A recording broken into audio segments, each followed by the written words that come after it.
Lanjutan babak 16 besar Piala Dunia Qatar 2022 antara Timnas Jepang vs Kroasia berlangsung pada hari Senin, tanggal 5 Desember jam 22.00 WIB di Stadion Al Janoub Al Wakrah. Tampil dominan dengan penguasaan bola 59%, Kroasia tidak mampu mencetak sebiji gol pun ke gawang Timnas Jepang. Walaupun kalah dalam penguasaan bola dan di bawah tekanan pemain Kroasia, Jepang bermain cukup rapi dengan pertahanan yang sangat kokoh. Mengandalkan serangan balik cepat, Jepang akhirnya mampu menjebol gawang Timnas Kroasia pada menit ke-43 melalui Daizen Maeda setelah menerima umpan dari Maya Yoshida.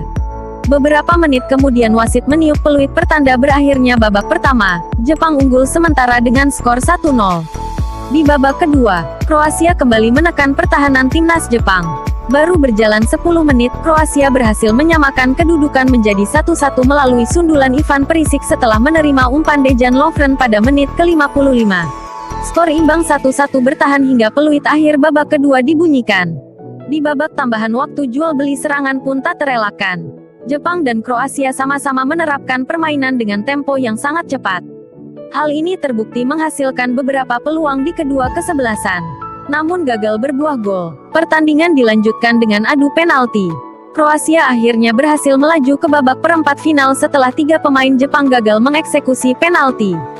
Selamat buat Timnas Kroasia.